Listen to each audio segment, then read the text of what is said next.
Hallo, willkommen bei Piranha Becken TV. Heute haben wir ein Thema, das wo wohl jeder mitreden kann. Ne? Eigentlich immer, ne? Aber nicht immer. Frag mich doch nicht so was. Controller oder Maus und Tastatur? Das ist ein sehr, sehr spannendes Thema, weil da scheiden sich nämlich die Geister. Und wie? Wir haben weniger als 100 Leute gefragt. Sag mal, was liegt dir besser ab? Tastatur und Maus oder das Gamepad? Und die haben Folgendes gesagt. Also ich benutze beides. Und zwar, wenn ich Auto fahre, nehme ich dann gerne den Joypad, also den Joypad in die Hand, weil da kann man nämlich das Gaspedal regulieren und dann halt bremsen, wie man kann. Und Tastatur ist halt für die Interaktion, die man machen kann. Tastatur und Maus. Da brauche ich auch nicht überlegen. Tastatur und Maus. Ich habe noch nie ein Gamepad benutzt. Ein Gamepad. Das liegt, glaube ich, einfach daran, weil ich damals mit Konsolen angefangen habe zu zocken und eigentlich ein Konsolenkind bin. Also cool. PC geht auch, aber Gamepad ist schon cooler. Auf jeden Fall für schnelle Shooter lieber die Tastatur und die Maus.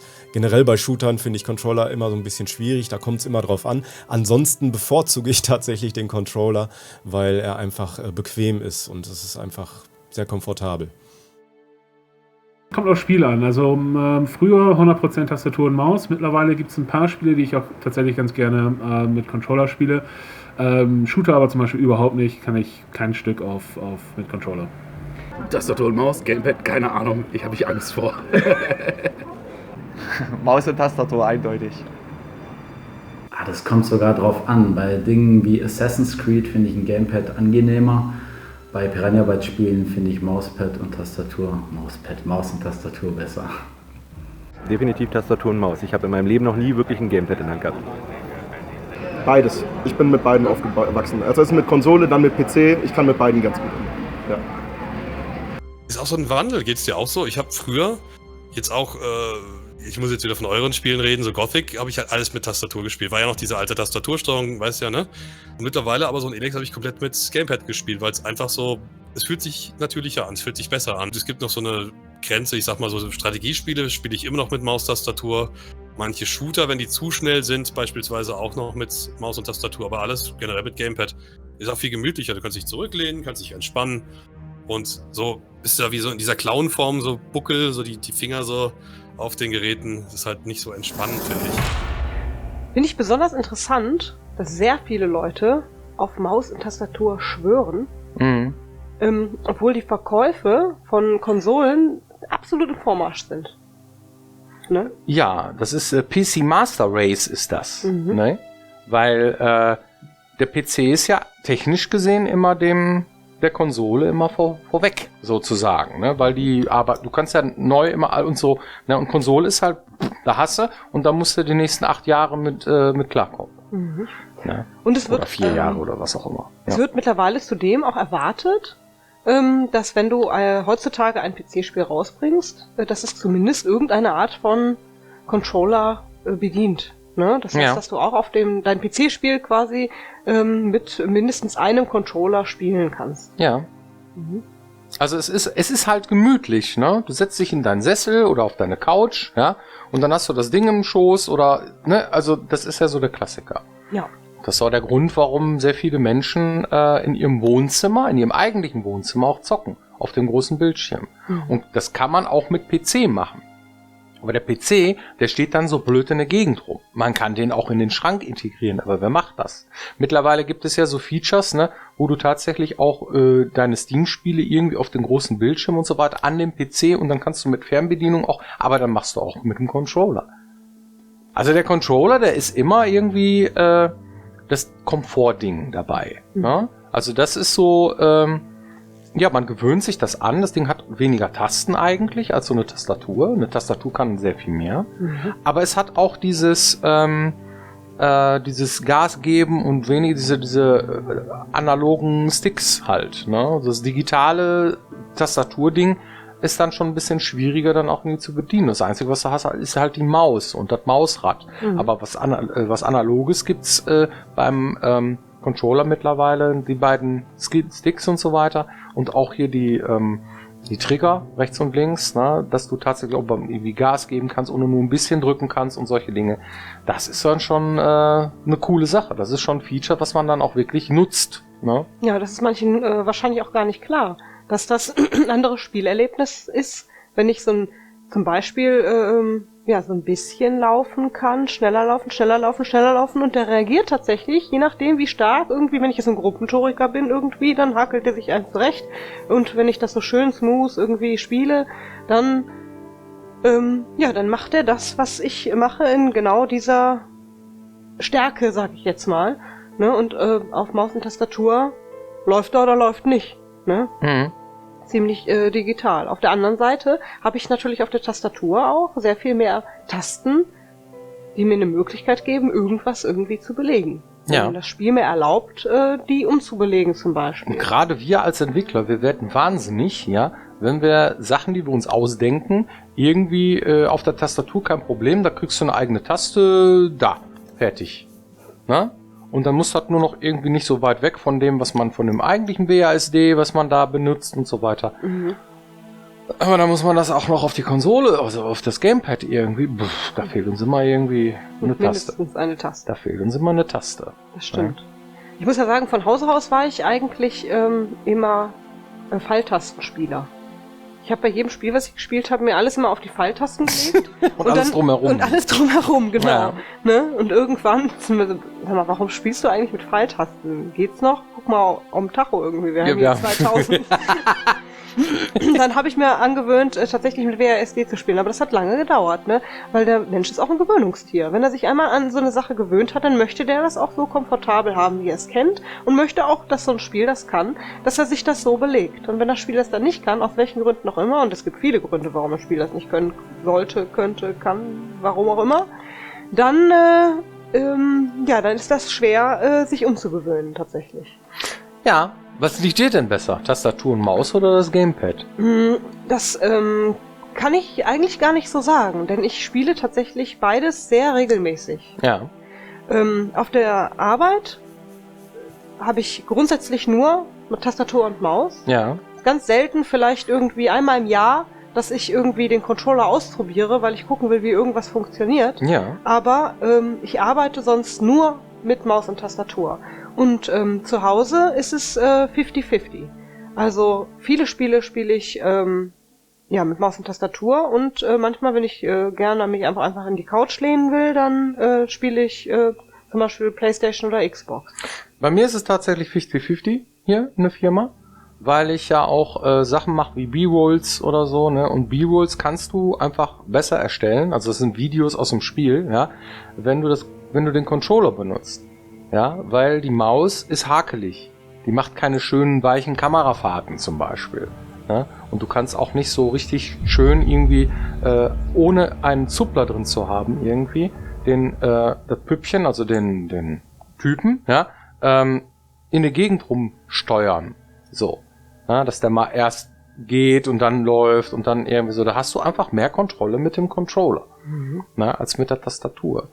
Das ist sehr viel digitaler. Ich laufe nach links, ich laufe nach rechts, ich laufe geradeaus, so. Ne? Dann hast du immer eine zusätzliche Taste zu drücken, damit du die entsprechenden anderen Modis benutzt. So.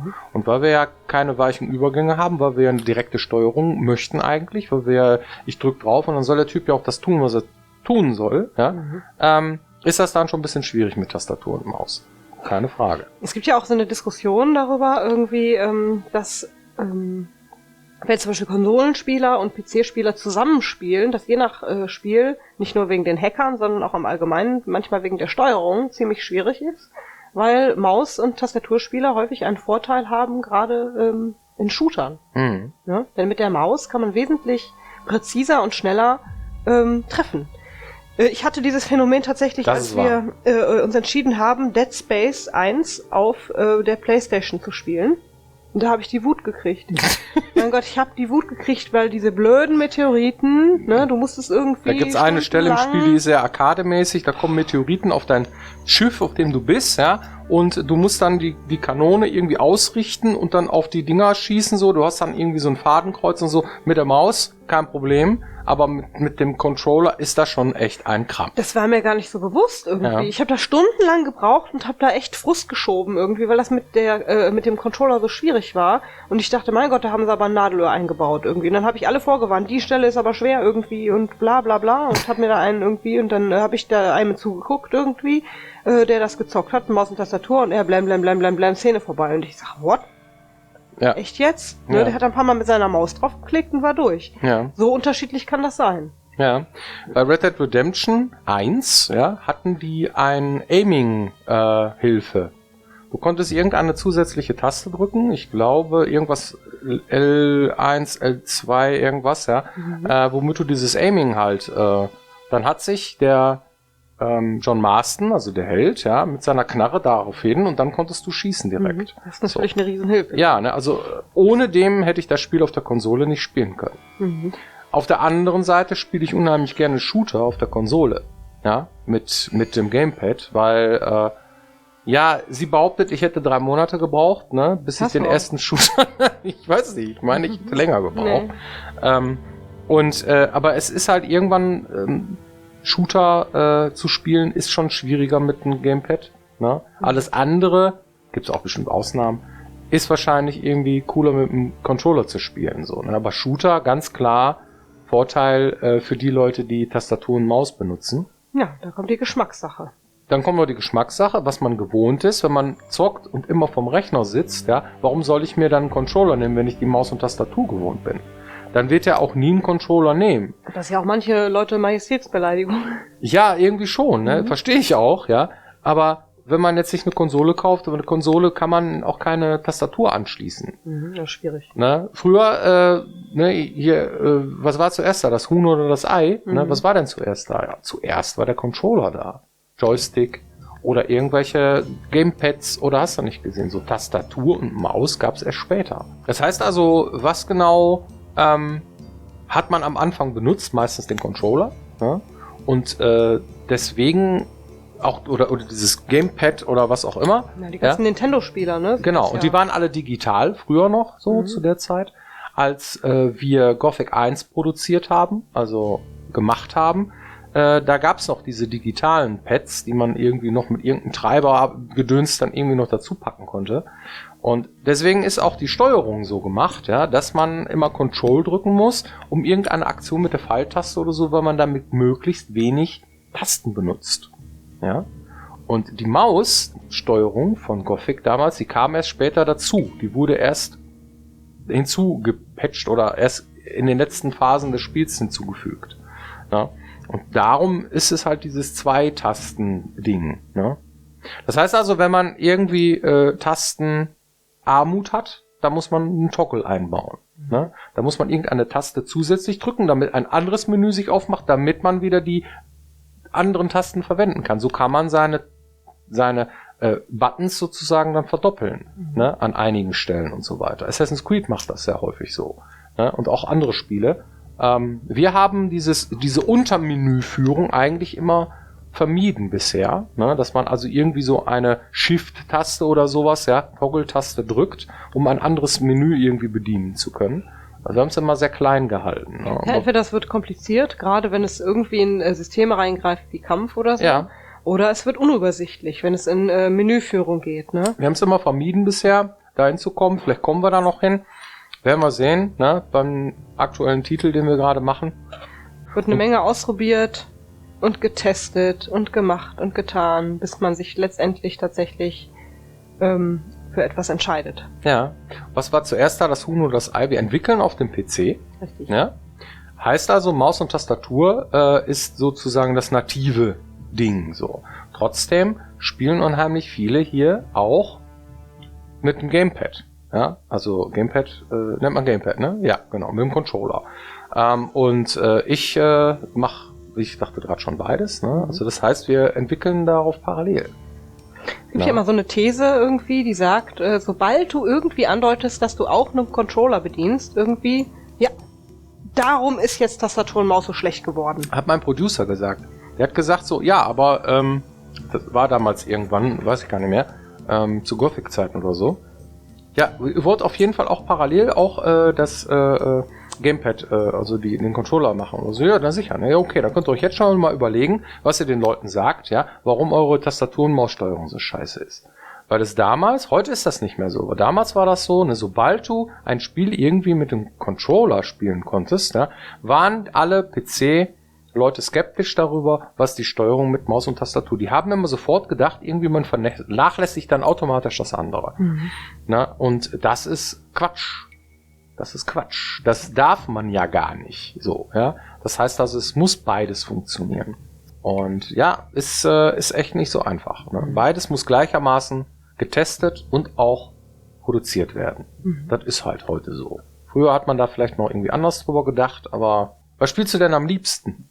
Also es sind ja immer irgendwelche Umstände, die dafür sorgen, dass du entweder Tastatur und Maus benutzt oder den Controller benutzt. Ist das von Spiel zu Spiel unterschiedlich oder ist das so generell, dass du sagst, okay, wenn ich jetzt zocke, dann würde ich am liebsten das eine oder das andere bevorzugen, aber es geht ja nicht, weil das Spiel beispielsweise ein Exklusivtitel auf einer Konsole ist und dann muss man den Controller benutzen. Wie siehst du das? Bei mir ist es tatsächlich schon fast egal, weil ich ein sehr schlechtes Gedächtnis habe. Also ja, das ist wirklich so. Das größte Problem habe ich dann, wenn ich 2 Spiele im schlimmsten Fall parallel spiele und das eine ist auf Konsole, das andere ist auf PC. Dann hätte ich lieber beide das oder das, weil ich dann überhaupt nicht mehr zurande komme. Ja. Denn ich habe echt Schwierigkeiten damit, mir Tasten zu merken. Ich spiele jetzt seit wie viel 100 Stunden PUBG immer wieder und jedes Mal denke ich, wo war jetzt die Taste, wo ich mich hinlege? Ja, das stimmt. Ja. Es ist wirklich schlimm. Vor allem, wenn man die auch noch umgelegt hat. Ne? Und dann... Weil ich habe die immer irgendwie auf Z gelegt oder so. Ja, ne? Genau. Weil man da besser schneller drankommt. Aber eigentlich ist das, glaube ich, C oder ich weiß es. Ich habe es auch wieder vergessen. Das ist genau andersrum. Ja, ist ja genau andersrum. Ne? Das ist echt furchtbar. Jedenfalls habe ich dieses Problem mit anderen Spielen auch irgendwie. Momentan spiele ich Thief und das spiele ich sehr gerne. Ja. Das streame ich jetzt gerade und dann, wenn ich dabei bin, habe ich jedes Mal irgendwie, muss ich am Anfang einmal überlegen, welche Taste war für was jetzt gut. Wie kann ich mich hocken? Wie kann ich jetzt springen, wie kann ich jetzt irgendwas tun in dem Spiel, damit ich wieder klarkomme irgendwie. Hier so komische Sondersicht oder sowas, hast du auch noch Tasten für. Ja. Kann man das sehr schwer merken. Aber man mag ja jetzt meinen, ich könnte mir das jetzt besser merken, wenn es ein Controller wäre. Das ist aber nicht so. Ich kann mir das auf dem Controller auch nicht merken. War das jetzt X oder A oder Viereck oder Kreis das, oder ja, was? ich habe das auch gehabt. Ja, vor allem X und X, ne? X und X. Es gibt ja den X von Microsoft und es gibt einen X von Sony. Warum auch immer, ja? Drücke hier X so, dann drücke ich immer die falsche Taste. Aber wir spielen ja auch alles. Wir spielen halt auch 2 Konsolen. Also einmal haben wir die Xbox 360, weil unser Sohn gerne Minecraft spielt da drauf. Oder ja? Lego oder sonst irgendwas, ja. Und das andere ist die PlayStation und so, dann steht da X und ich habe echt keine Ahnung, was ich drücken soll. Ne? Drücke ich jetzt Quadrat? Ach nee, das ist falsch. Gibt's gar kein Quadrat. A, B, C, Ach so, was? Das ist schon irgendwie... Ja, gut, man hat sich dran gewöhnt irgendwie, ne? Aber ja, also besonders intuitiv war das jetzt nicht. Ne? Es gibt Leute, die können das echt aus dem FF und die können sich das auch super merken. Ja. Deswegen sind die in solchen Spielen, in denen diese Quicktime-Events sind, auch sehr gut. Ja, das und stimmt. ich grottenschlecht. Ja. Da steht dann, ich bin noch überlegen, ob ich mich überhaupt entscheiden will. Irgendwie da ist schon wieder die Taste weg, weil ich nicht gerafft habe, welches X. Ich hab vor kurzem Dishonored 2 durchgespielt, großartiges Spiel, und danach habe ich mein altes Savegame von Fallout 4 wieder rausgekramt und habe da weitergespielt. Ich werd wahnsinnig. Ja. Ich drücke die ganze Zeit immer auf den Kreis. Ständig geht mein Pip-Boy auf. So, was wollte ich eigentlich? Ach, ich wollte mich hinhocken. Ja, ständig geht der Pip-Boy auf. Mitten im Gefecht so, verstehst du? Oh, da kommt ein Gegner. Erstmal gucken. Also das macht mich auch wahnsinnig, ne, sowas. Aber Tastenbelegung ist sowieso eine ganz eigene Sache, weil jedes Spiel auch seine eigenen Tastenbelegungen dann irgendwie mir mitbringt.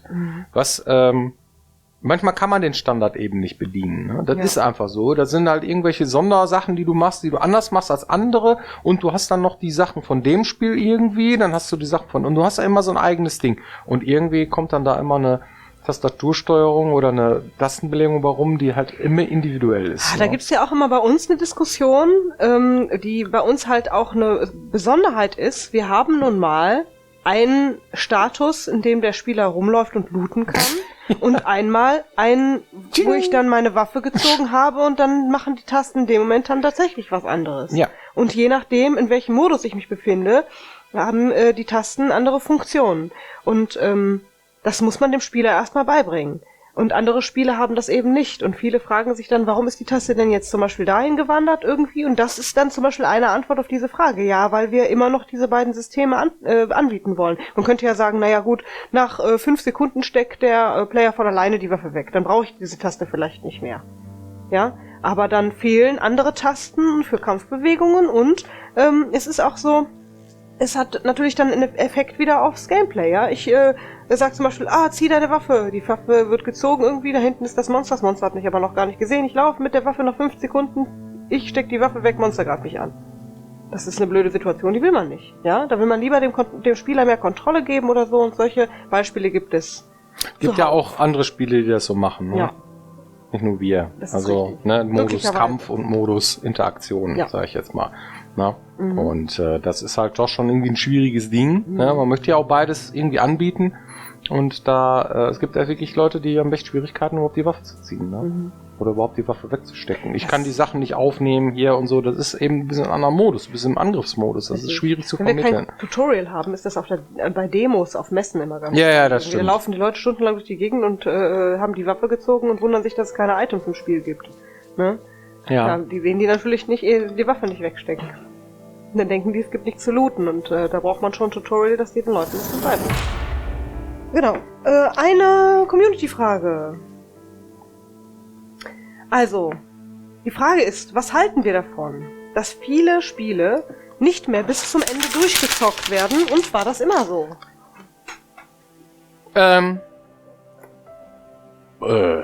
Okay, durchgezockt. Ja. Also, ich gehöre zumindest zu den Leuten, die gerne Spiele durchzocken. Das heißt, dass ich ungern ein Spiel wieder weglege, ja, und dann nie wieder anfasse. Es sei denn, es hat mir keinen Spaß gemacht. Aber wenn es mir Spaß gemacht hat, in irgendeiner Form, Art und Weise, dann würde ich auch gerne wissen, wie es weitergeht am Ende des Tages. Ich bin so ein Durchspieler eigentlich, ne? Also, alte Safe Games nochmal rauskramen, das mache ich dann doch schon sehr häufig. Ich glaube, es spielen da viele Faktoren mit rein. Ja. Erstens, dieses typische irgendwie, ich habe keine Zeit, mich lange mit etwas, mit so einem Spiel auseinanderzusetzen. Dieser Faktor, der war bestimmt schon immer da. Ja, denn einige Sachen, die zünden und andere Sachen zünden nicht. Das heißt, du machst einen guten Eindruck, derjenige spielt weiter oder auch nicht. Das ist die eine Sache. Und auf der anderen Sache ist es so, dass es heutzutage ja auch ganz andere Möglichkeiten gibt, an Spiele zu kommen. Das heißt, wenn ich mir irgendeinen Bundle kaufe zum Beispiel oder irgendwo irgendwelche Keys geschenkt kriege und die Spieler gucken dann mal eben in die Spiele rein, dann zählt das, aber die haben eigentlich gar nicht aktiv dieses Spiel gekauft, weil sie das jetzt haben wollten. Mhm. Und das spielt natürlich auch mit in so eine Statistik, dass, wenn man sich das jetzt, ich sag mal immer gerne, die Achievements anguckt, Ja, daran da sieht man immer, das ganz genau. wer richtig. gerne, wann die Spieler abgebrochen haben, wie weit die gekommen sind. Ja. Dass am Anfang irgendwie am Spielstart ganz viele irgendwie ein Spiel anschmeißen und es dann nicht weiterspielen. Und dann gibt es so die Gruppe an Leuten, die irgendwie gut bis zur Mitte spielt und dann die Zeit verloren hat. Gerade bei einem Spiel wie bei uns. Also für so ein großes Spiel spielen die Leute unsere Spiele recht lange. Ja, das stimmt. Und dann gibt es irgendwie den harten Kern, der spielt es dann bis zum bitteren Ende durch. Bitteren Ende, ja. Also wir haben eigentlich, was das angeht, eine ziemlich hohe Quote. Ja, unsere Spiele werden tendenziell wirklich eher sehr häufig durchgespielt. Ja, für so ein Spiel. Ja, für so ein Spiel. Also wir haben mal so eine Quote von 30% oder so, ne? 20 bis 30%. Und das ist echt schon viel. Ne? Die meisten Spieler, die lassen es liegen. Ne? Genau. Und diese Bundle-Leute, die darf man eigentlich nicht bezählen, die darfst du nicht mitzählen, das stimmt. Gar nicht richtig sich mit dem Titel auseinandergesetzt haben. Heißt, in den ersten paar Monaten kannst du auch schon ungefähr bestimmen, wie viel Prozent das ist. Mhm. Ja, und das ist tatsächlich ziemlich hoch bei uns. Ja, guckt euch mal bei den Spielen die Achievements an. Da kann man eine Menge sehen, wer was gespielt hat, wer welche Wege gegangen ist oder wer was entdeckt hat und wie viele Leute auch tatsächlich spezielle Dinge nicht gesehen haben. Das ist sehr, sehr spannend. Ja. Ja, vielen Dank für eure Aufmerksamkeit und wir hoffen, dass ihr auch nächste Woche wieder dabei seid. Bei uns macht's gut. Bis später. Bis dann. Tschüss. Tschüss.